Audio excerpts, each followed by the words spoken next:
Hello students, how are you all? I hope you all are doing good. Children, as you all are aware that we have finished with our chapter 16, which is your last chapter of your science book.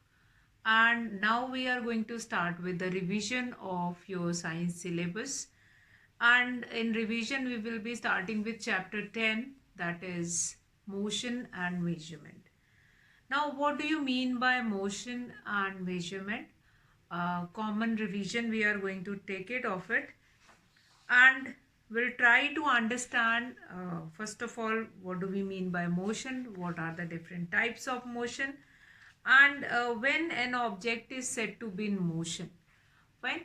So, very important question first of all, that is, what is motion? Motion means movement. Basically, the word motion stands for movement. If anything which is showing some kind of a movement is said to be in motion. For example, if a bicycle or anything which is moving from one place to another place, then that living or non-living doesn't matter, that it is said to be in motion. So, a simple definition of motion, we can write that if anything which is showing movement is said to be in motion, and an object which is not showing movement is said to be rest. Now, very important in this motion, first we need to understand what is the difference between rest and motion. Sometimes we use these words simultaneously, that this object is at rest and this object is in motion.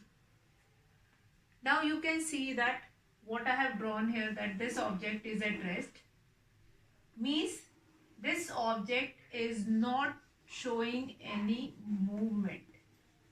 If an object is not showing any movement, it is not moving from one place to another place, then it's said to be at rest. But at the same time, if that object started moving from one place to another place, then we will say that this object is showing movement and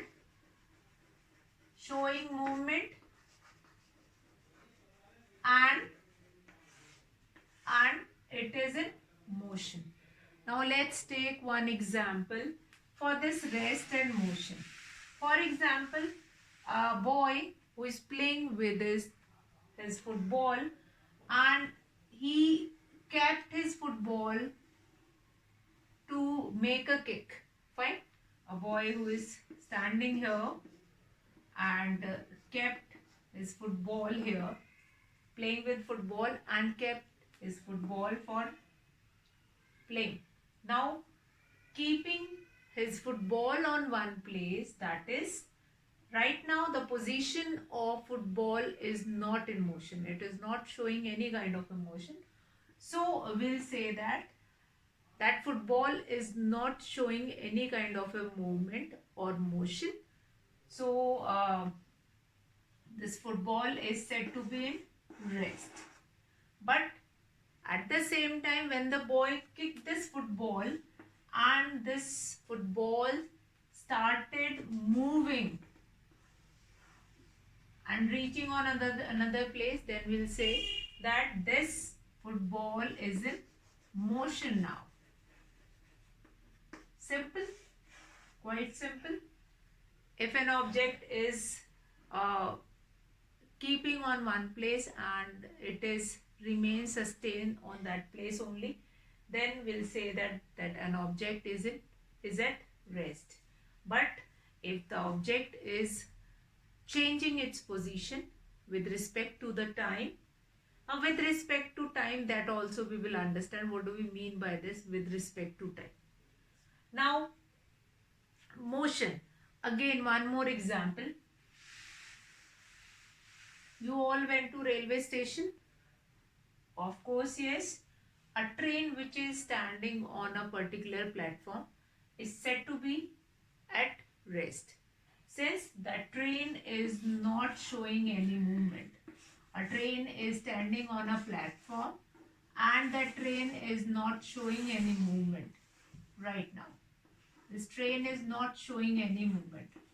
But once the train started moving from one place to another place, then we will say that this now, if this train is going to change its position, like if from Varanasi junction it will reaches to Varanasi city or some other station, then we'll say that this train, now the train is in motion.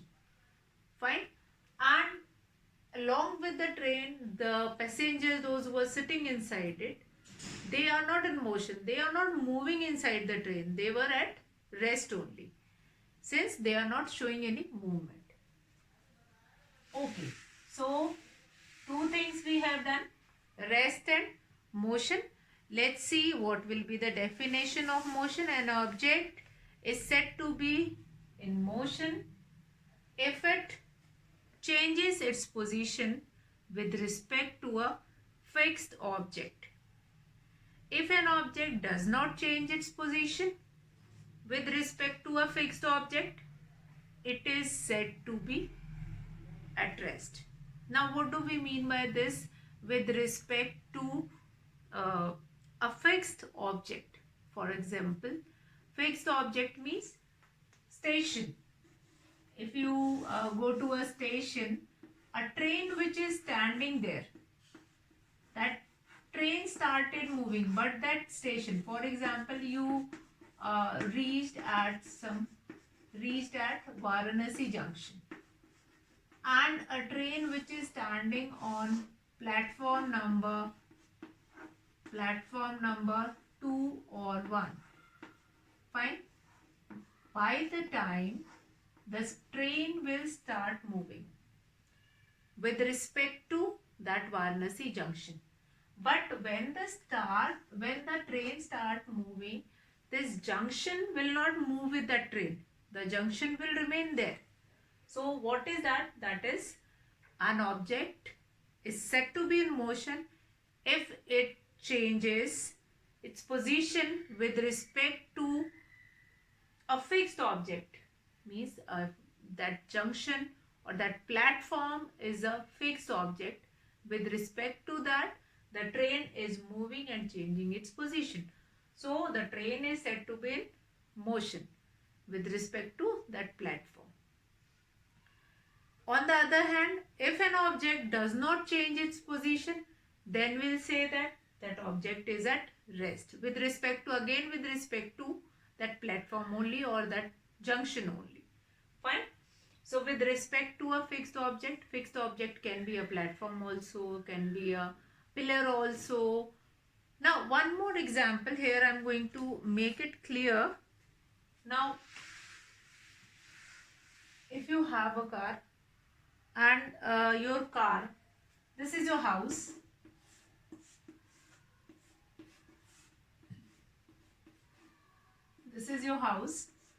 and with respect to your house, your car is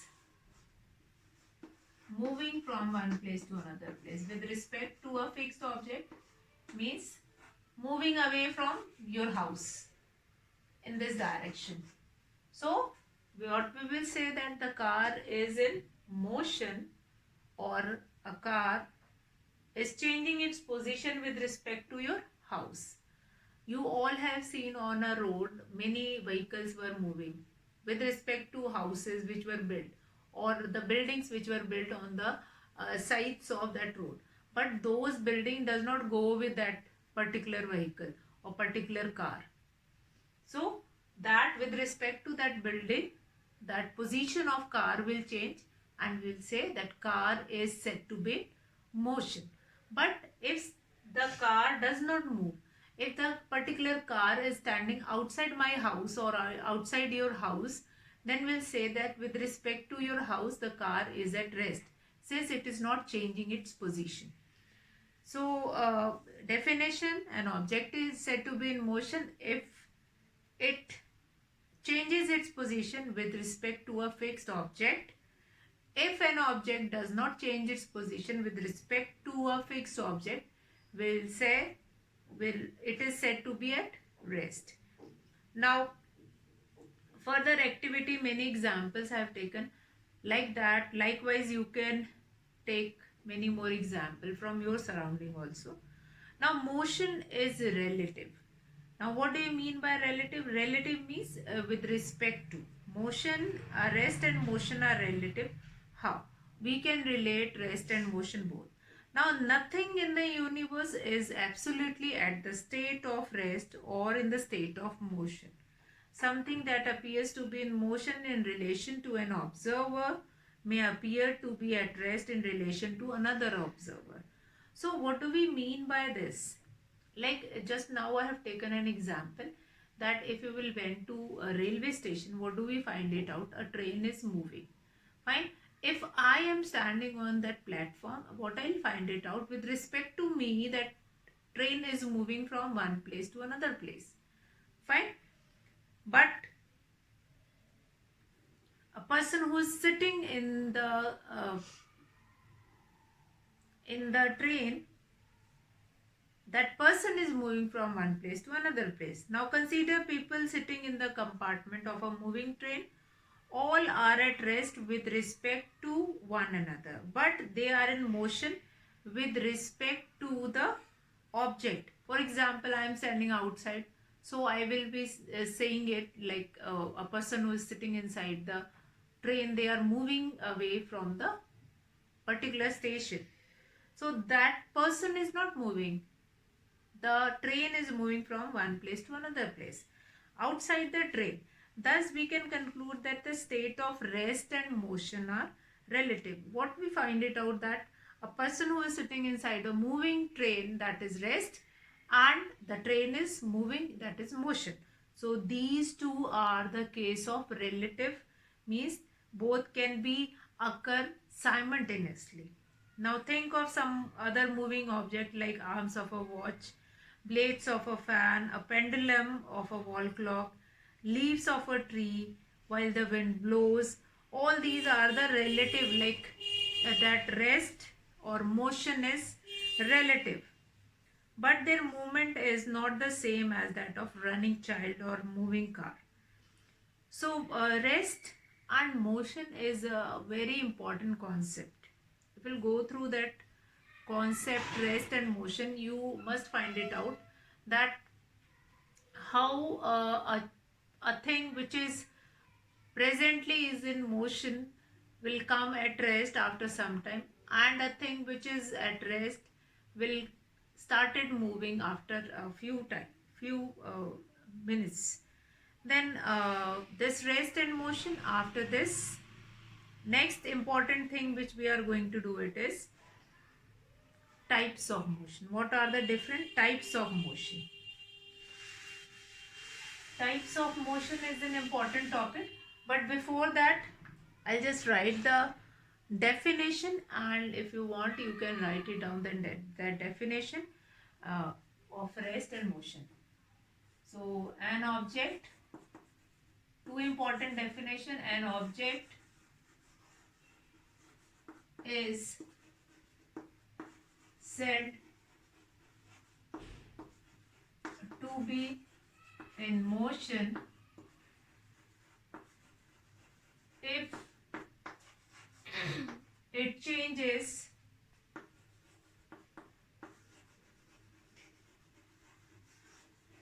it changes its position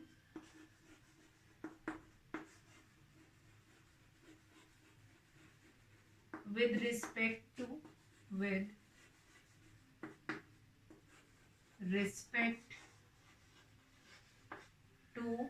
a fixed object, with respect to a fixed object. What we have written, an object is said to be in motion. An object is said to be in motion if it changes its position with respect to a fixed object. Now next, what will be there? Next, important definition. An object is said to be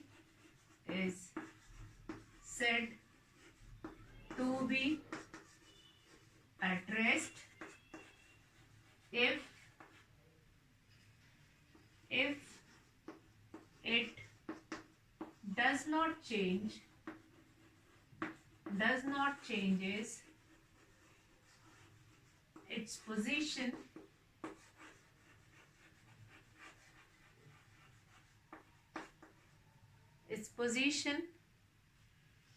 with respect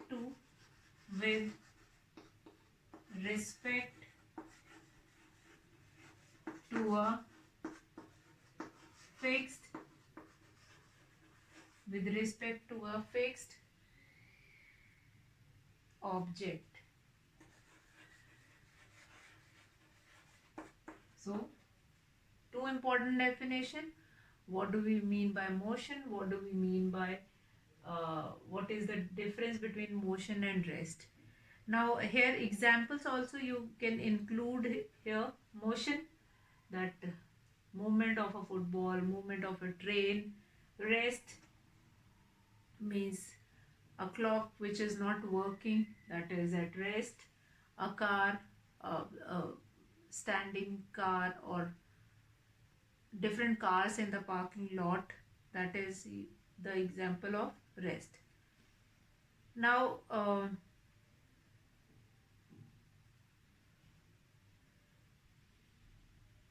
performing an activity where you find it out that an object which is in motion will come at rest after some time. So that will be your rest and motion activity. Now in this activity, the blackboard is a fixed object for comparison. The ball is said to be in motion while the children sitting in the desk or the object lying in the classroom are at rest as compared to the blackboard.